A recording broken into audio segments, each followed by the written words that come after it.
Bismillahirrahmanirrahim. Assalamualaikum warahmatullahi wabarakatuh.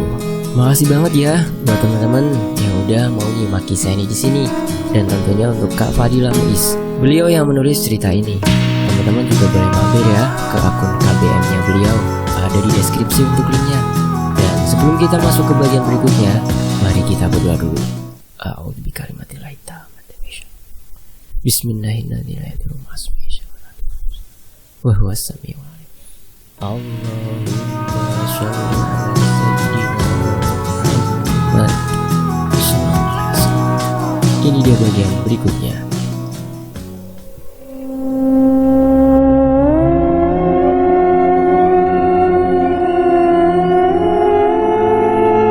Aku langsung berlari menuju rumah Sarah. Dari kejauhan aku melihat banyak orang yang sedang berkerumun di depan rumahnya, yang membuat aku semakin panik dan ketakutan. Saat aku tiba, semua orang melihatku dengan tatapan aneh, dan ada dari mereka yang berbisik membicarakanku. Aku tidak peduli apapun tentang omongan orang lain. Terpenting sekarang adalah kekasih hatiku, Sarah. Wira! Saat melihatku, Ibu Sarah menyambut dengan suara parau dan tangisan kecil seraya langsung melukku. Ada apa, Bu? Sarah bagaimana keadaannya? Dia di kamar, Nak. Temuilah. Sedari tadi dia hanya memanggil namamu, kata Ibu Sarah padaku. Aku langsung masuk ke dalam kamar Sarah, menerobos beberapa orang yang berkerumun, seperti tengah menyaksikan sebuah pertunjukan. Sarah! Melihat kondisi Sarah saat itu mengejutkanku seketika. Bagaimana tidak? Tubuh Sarah sangat kurus, hanya menyisakan tulang yang dibalut oleh kulit. Rambutnya nyaris botak oleh rontok dan menyisakan beberapa helai. Bibir dan kantung matanya berwarna hitam. Aku menangis. Hanya dalam waktu sehari saja kekasihku mengalami penderitaan yang sangat teramat sakit. Juragan Darso langsung mempersilahkan aku duduk dan mulai menceritakan semuanya. Kejadiannya semalam, Wira. Sarah menjerit amat kencang, membuat kami semua bangun. Dan saat dilihat, dia sedang berguling-guling di bawah lantai sambil terus berteriak panas. Saking panasnya yang dia rasakan, tubuh Sarah sampai berwarna merah dan membuat rambut Sarah rontok sedikit demi sedikit. Kami sudah mengguyurnya dengan beberapa ember air, namun dia masih kepanasan cukup lama, sampai akhirnya dia jatuh pingsan. Saat bercerita, Juragan Darso sesekali menghembuskan nafas, seperti sedang berusaha mengeluarkan beban dalam dirinya. Lalu, apa yang terjadi selanjutnya, Pak? Tanyaku penasaran.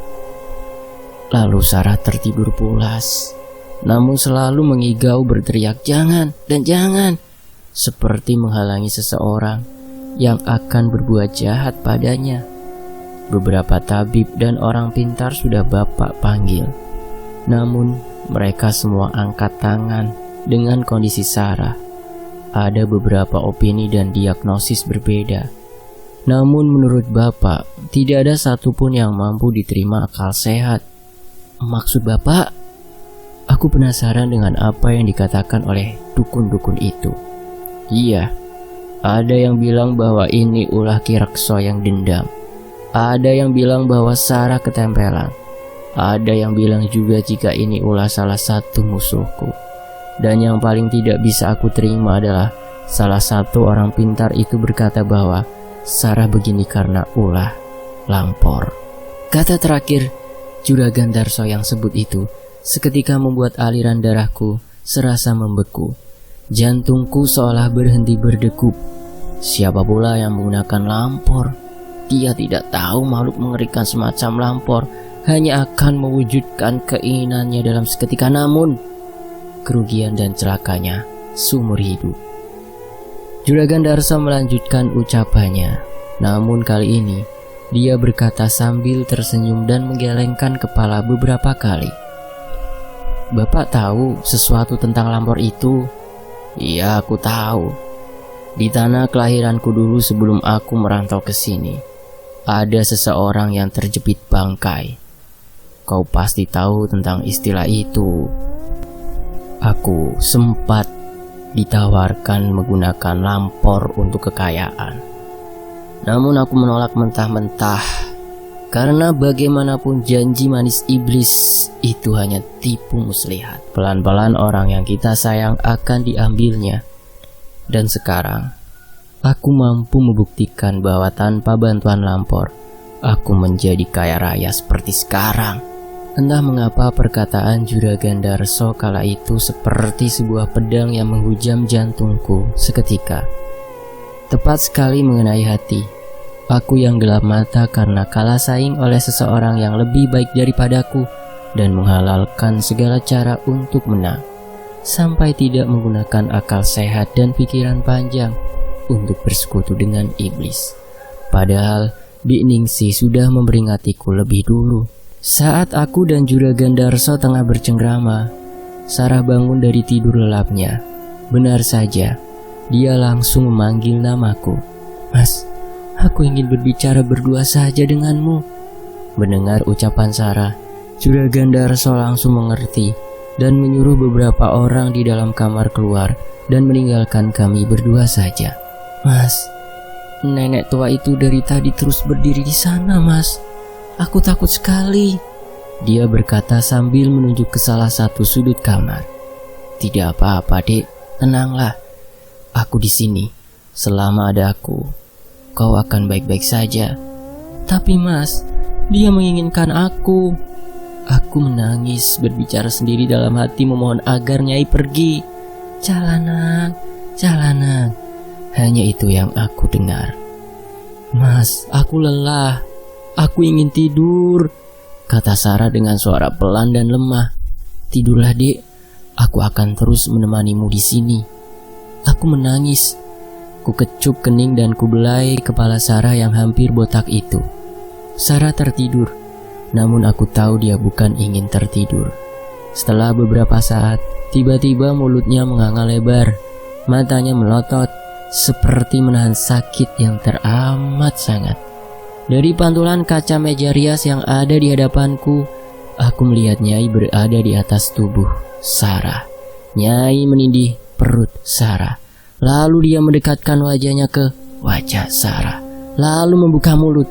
Dia menghisap sesuatu, sementara di mulut Sarah keluar sebuah asap putih tipis. Itulah yang Nyai hisap.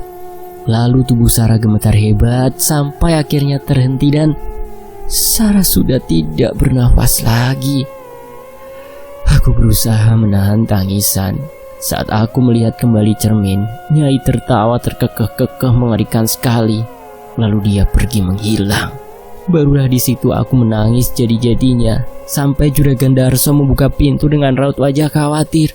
"Ada apa, Wira?" "Sarah, Pak, Sarah." "Ya ampun, Sarah, bangun nak, bangun. Ini ayah, nak. Jangan tinggalkan ayah." Teriakan Juragan Darso menyayat hatiku, disambung dengan tangisan dari ibu Sarah. Kami semua yang menyayangi Sarah menangis jadi-jadinya saat itu, menangisi air hidup Sarah yang malang. "Ini semua salahku. Maafkan aku, Dek."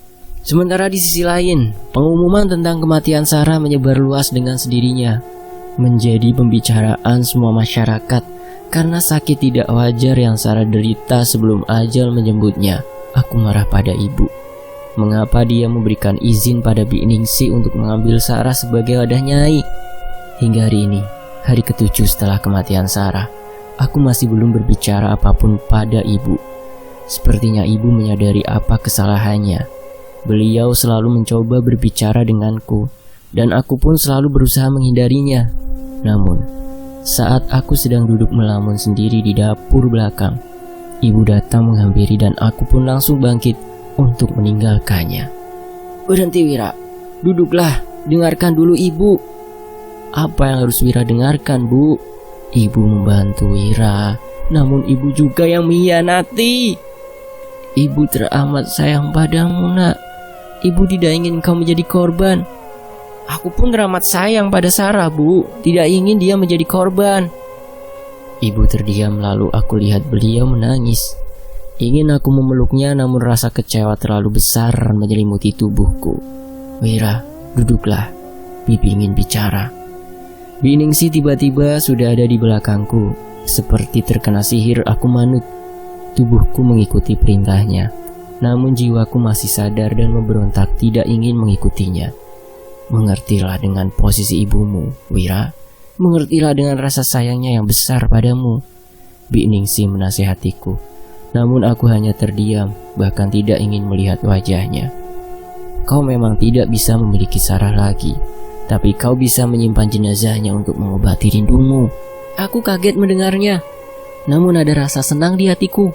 Setidaknya aku masih bisa terus melihat Sarah jika aku rindu padanya. Maksud Bibi bagaimana? Sarah bisa aku miliki lagi, bukan? Bisa. Raga Sarah bisa kau miliki. Namun dia tetaplah orang yang sudah meninggal. Kau bisa menyimpan jenazah Sarah. Aku? Menyimpan jenazah Sarah? Apa tidak akan membusuk, Bi? Tidak akan, Wira. Justru ini adalah bagian dari salah satu ritual pengambilan wadah. Sebenarnya, di hari ketiga Sarah meninggal, kita sudah bisa melakukannya. Namun dirimu malah selalu menghindari kami. Setelah jenazah Sarah nanti kita ambil dan simpan, otomatis itu sudah menjadi wadah, Nyai. Dan jenazah Sarah akan selalu segar, seperti orang yang baru meninggal kemarin. Jadi kau tidak perlu repot mengawetkannya, Wira. Bu, Ibu dengar apa yang Bibi katakan barusan? Aku bisa memiliki Sarah, Bu. Dengan girang aku berkata pada ibu, iya nak, kamu bisa. Maafkan ibu nak. Ibu tersenyum sambil menangis memelukku. Besok malam kita harus menggali kuburan Sarah dan mengambil jenazahnya. Siapkan semuanya, Ning. Ajak Mulyono juga. Jam 11 malam, aku dan Wira akan menunggu kalian di kebun belakang. Perintah ibu pada Ningsih. Sementara aku hanya larut dalam rasa bahagia. Entah apa yang ada di pikiranku saat itu. Tidak bisa memilikinya saat hidup, memiliki jenazahnya pun tidak apa-apa. Aku sungguh sangat bahagia akan memiliki Sarah. Malam yang kami rencanakan pun tiba. Aku dan ibu sudah menunggu Bik Ningsih di kebun belakang. Selang beberapa menit, Pak Mul datang dengan cangkul di tangannya. Mbak, sepertinya rencana kita kali ini cukup berat. Karena bagaimanapun, Sarah meninggal dalam keadaan masih perawan. Sudah pasti makamnya akan dijaga dengan sangat ketat, ujar Pak Mul pada ibu. Kau benar, Mul. Ini semua tidak akan semudah yang kita bayangkan. Ditambah lagi, pasti anak buah Juragan Darso selalu akan ada di sana. Tidak akan ada siapapun yang menghalangi kita semua. Bik Ningsih secara tidak kami sadari sudah ada di depan kami bertiga. Tunggu apa lagi? Mari kita pergi, ajak Bibi pada kami. Kami berjalan lewat belakang, tidak melewati jalan setapak desa. Terlalu beresiko jika ada warga yang melihat. Akhirnya kami sampai di depan gapura TPU desa ini, dengan tembok yang berlumut dan sebuah patung burung di atas pintu gerbang gapura, membuat suasana TPU ini semakin menyeramkan. Makam Sarah tidak terlalu jauh dari pintu gapura, sehingga dari tempat kami berdiri pun sudah terlihat beberapa anak buah Juragan Darso tengah berjaga. Kami bersembunyi di balik sebuah pohon beringin besar. Entah perasaan aku saja atau bukan, suasana di pemakaman kala itu lebih tenang. Tidak ada hawa-hawa negatif yang aku rasakan. Justru Bik Ningsih lah yang mempunyai hawa menyeramkan dan membuat aku takut. Terlebih sikapnya aneh, tidak seperti Bik Ningsih biasanya. Kami masih mematung di balik pohon, memikirkan langkah selanjutnya. Bagaimana cara mengusir para penjaga makam itu? Kalian tunggu di sini. Aku akan menghampiri mereka, usul Bik Ningsih membuyarkan pikiran kami. Lalu Bik Ningsih pergi menghampiri para penjaga itu dengan sebuah obor di tangan. Terdengar suara lolongan anjing mengiringi langkah Bik Ningsih. Auranya sungguh mencekam hingga membuatku dan Pak Mul menggelengkan kepala sebagai isyarat entah apa yang akan terjadi selanjutnya. Para penjaga itu belum menyadari kehadiran Bik Ningsih sampai salah satu dari mereka melihat Bibi langsung melotot dan berteriak bak melihat sesuatu yang sangat mengerikan. Teriakannya membuat sadar yang lain dan langsung menatap pada Bi Ningsih. Dalam seketika mereka semua pingsan, tidak sadarkan diri. Kami bertiga yang melihat itu semua tak bisa mengerti sebenarnya apa yang para penjaga itu lihat. Sementara dari belakang kami hanya melihat Bi Ningsih bukan makhluk menyeramkan. Setelah membuat para penjaga itu pingsan, Bi Ningsih memanggil kami dengan isyarat tangan. Kami pun segera menghampirinya. "Pak Mul, cepat gali makam ini," titah Bibi pada Pak Mul. Tanpa menjawab apapun, Pak Mul langsung menggali makam Sarah dengan cepat. Ibu pun membantu menyingkirkan tanah. Sementara aku dan Bi Ningsih hanya berdiri memantau area sekitar. Lalu aku menatap Bi Ningsih. Dia tersenyum padaku. Namun aku tahu itu adalah senyuman Nyai. Makhluk gaib di sekitar makam sepertinya tersingkir atau menjauh dari aura gelap Bi Ningsih. Aku dapat melihatnya. Dari mereka ada yang hanya diam memperhatikan kami dari kejauhan. Ada pula yang bersembunyi di balik pepohonan. "Bibi kan bilang, tidak akan ada yang mengganggu kita," bisik Bi Ningsih padaku yang membuat bulu kuduku meremang. "Sudah terlihat kain kafan, Den Wira. Den Wira, tolong bantu Bapak mengangkat jenazahnya." Hah? Mendengar arahan Pak Mul, aku langsung turun ke lubang makam Sarah, menyingkirkan papan-papan yang menutupi jenazahnya. Saat semua papan sudah terangkat, aku melihat jenazah Sarah yang masih rapih, terbungkus kain kafan yang sudah mulai berwarna coklat. Aku buka kain yang menutupi wajah Sarah. Wajahnya sudah mulai hancur dan ada beberapa belatung tanah menempel di sana. Namun seberapa buruk pun wajah Sarah, aku tetap mencintainya. Aku akan tetap mencintai dan memujanya. Hingga tanpa terasa, saat aku melihat kembali wajah itu, perasaan senang dicampur haru hadir dalam hatiku. Aku pun mengusap pipi Sarah. "Maafkan aku sayang, aku terlalu kasar menyentuhmu sampai membuat kulit pipimu terlepas." "Den, mari cepat kita angkat," ucapan Pak Mul mengganggu hayalan dan kebahagiaanku. Di atas lubang makam, ibu membantu menaikkan jenazah Sarah. Setelah jenazah sudah berhasil diangkat naik, kini tinggal aku dan Pak Mul yang keluar dari makam ini. Tutup kembali makam ini, buat seperti sebelumnya, seolah-olah belum digali. Karena saat para penjaga ini bangun, mereka tidak akan mengingat apapun. Jangan buat mereka curiga dengan keadaan makam yang acak-acakan, perintah Bi Ningsih pada kami. Ibu pun menurut begitu saja. Biasanya ibu paling tidak suka diperintah oleh orang di bawahnya. Kami merapihkan makam itu kembali seperti sedia kala. Tak ada bekas apapun yang kami tinggalkan. Lalu aku duduk dan Pak Mul menggotong jenazah Sarah. Karena saat meninggal, tubuh Sarah sangatlah kurus hingga membuatnya menjadi ringan untuk diangkat oleh 2 orang. Sambil menembus gelapnya tengah malam dan membawa mayat di antara kami, itu adalah hal menyeramkan, bukan? Tapi tidak bagiku. Justru aku sangat bahagia akan bersama kekasihku kembali. Setelah sekian lama, akhirnya kami pun tiba di gubuk tua belakang kebun jati. Namun ibu izin pulang karena takut bila ayah terbangun dan ibu tidak ada, pasti beliau akan mencari ibu. "Baringkan jenazah Sarah di dalam keranda itu," perintah Bibi pada aku dan Pak Mul. "Apa harus dibuka kain kafannya, Bi?" "Tidak usah, Wira. Buka saja ikatan di kepala dan kakinya, lalu tutup keranda itu dengan kain putih ini." Kami menjalankan semua perintah Bibi, lalu menjauh dari keranda yang sudah tertutup kain putih. Kali ini Bi Ningsih yang akan melakukan semuanya dengan sesajen yang sudah Bibi persiapkan. Dia duduk tersimpuh di hadapan keranda itu, menyalakan kemenyan dan mulai merapalkan mantra. Lalu dia mencampurkan kembang 7 rupa dengan cairan merah kental di dalam wadah batok kelapa. Sambil terus menembangkan tembang Jawa, Bi Ningsih mengitari keranda beberapa kali dan menyiramkan cairan berbau anyir itu ke sekeliling keranda. Tidak berapa lama, hawa dingin hadir di antara kami.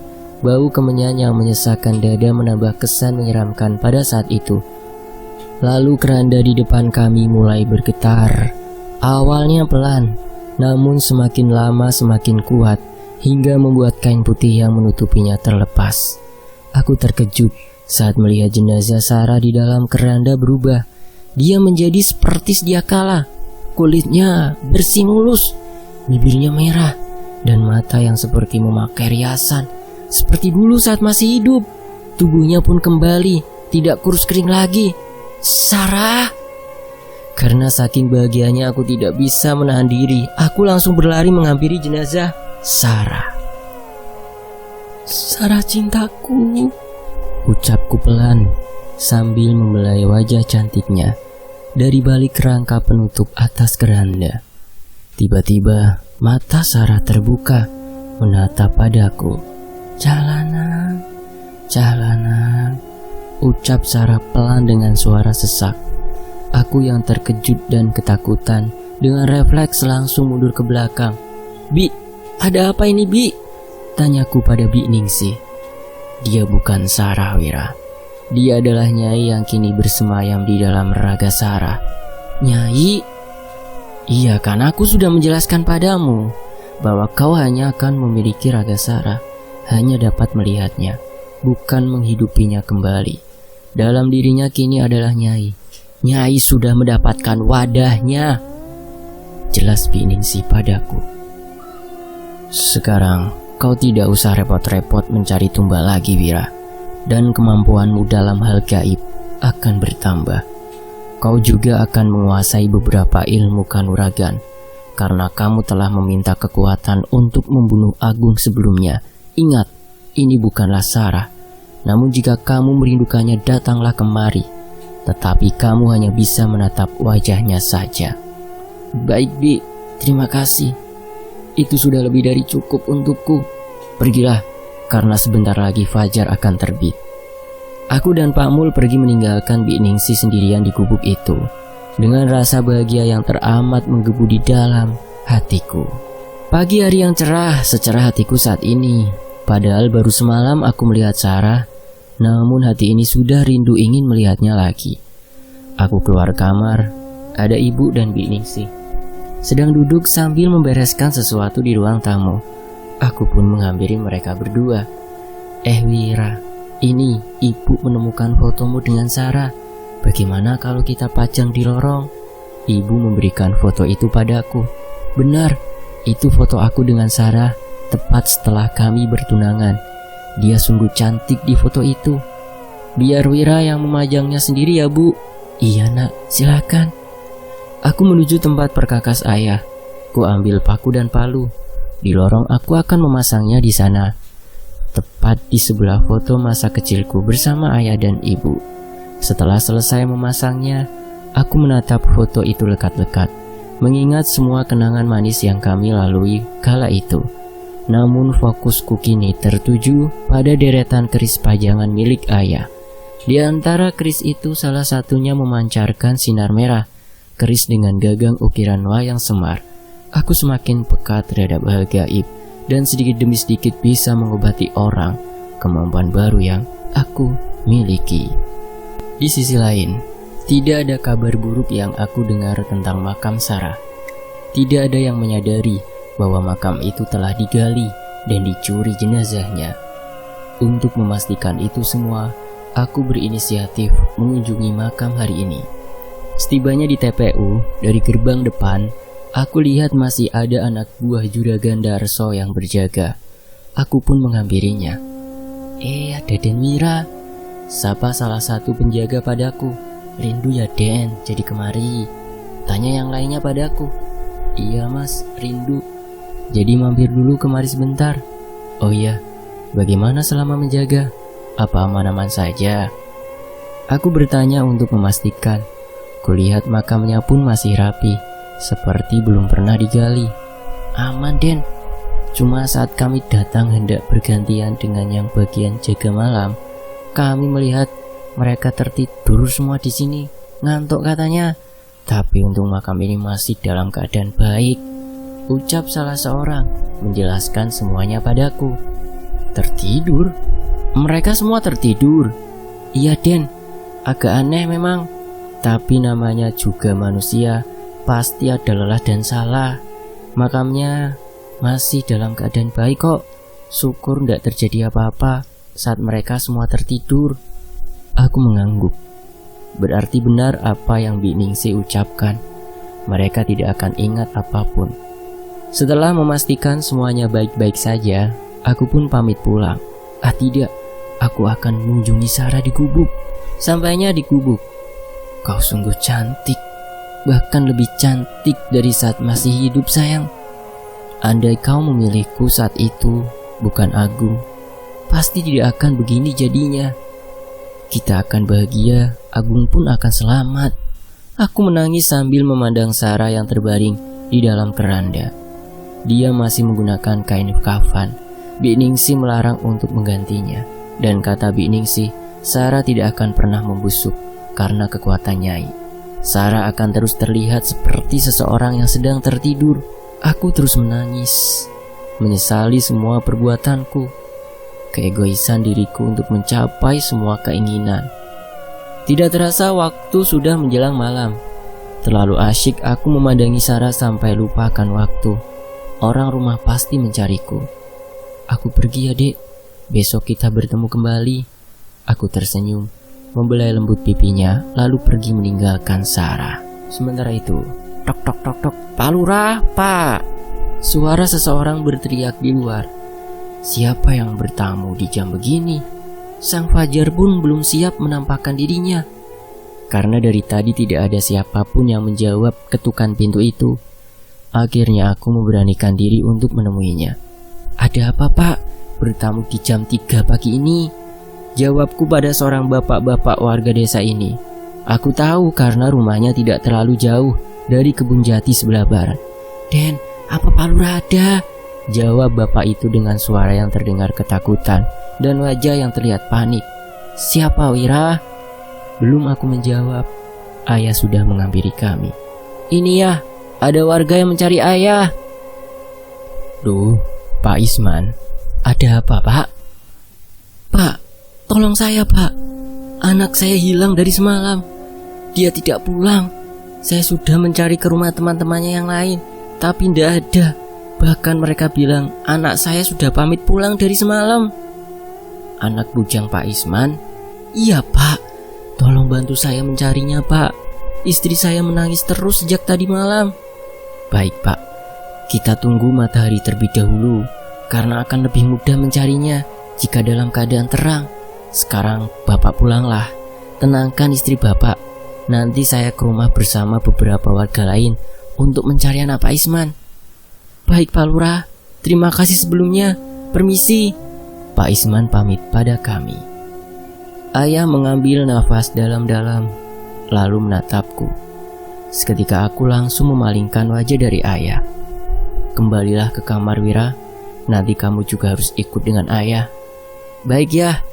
Aku pergi menuju kamar, mengunci pintu dan dengan jantung yang berdebar. Apa ini ulah Sarah?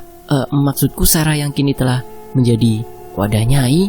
Keesokan paginya, aku, ayah dan beberapa orang warga termasuk Pak Mul sudah berada di rumah Pak Isman. Istrinya masih terus menangis sampai matanya terlihat sangat sembab. Ibu-ibu yang lain terus berusaha mencoba menenangkannya. Namun tetap istri Pak Isman hanya terus memanggil nama anaknya yang hilang. Lalu ayah membagi warga dalam beberapa kelompok untuk berpencar saat melakukan pencarian. Aku dan Pak Mul masuk ke dalam kelompok ayah. Kami kebagian mencari ke selatan desa, menelusuri bukit kecil dan ladang. Pak, apa ini ulah lampor? Aku berbisik pada Pak Mul. Mudah-mudahan bukan Den. Aku dan Pak Mul kemudian saling diam, larut dalam pikiran masing-masing. Cukup lama kami mencari, setiap jurang pun ditelusuri, karena siapa tahu anak Pak Isman terjatuh. Namun tetap pencarian kami tidak membuahkan hasil apapun. Lalu ayah pun memutuskan beristirahat sejenak di bawah pohon. Dari kejauhan nampak seseorang berlari ke arah kami dengan tergesa-gesa. Pak Lurah, Pak, tolong Pak, ada mayat! Ucap lelaki itu dengan nafas terengah-engah dan keringat yang bercucuran. Di mana? Tunjukkan pada kami. Ayah menjawab dengan tak kalah panik. Itu Pak, di sana, di sawah belakang bukit. Saat hendak mengairi sawah milik saya kaget melihat darah berceceran. Dan saya saat lihat ada mayat lelaki, Pak. Mari kita ke sana, ajak ayah pada kami semua. Bersambung. Nantikan kelanjutannya hanya di Fakta Sejarah. Sambil nunggu kelanjutannya, mampir dulu ya ke channel Cadangan Admin. Itu di layar akhir ada. Tinggal disentuh saja, nanti akan langsung otomatis masuk ke channel Cadangan Admin. Terima kasih ya. Wassalamualaikum warahmatullahi wabarakatuh.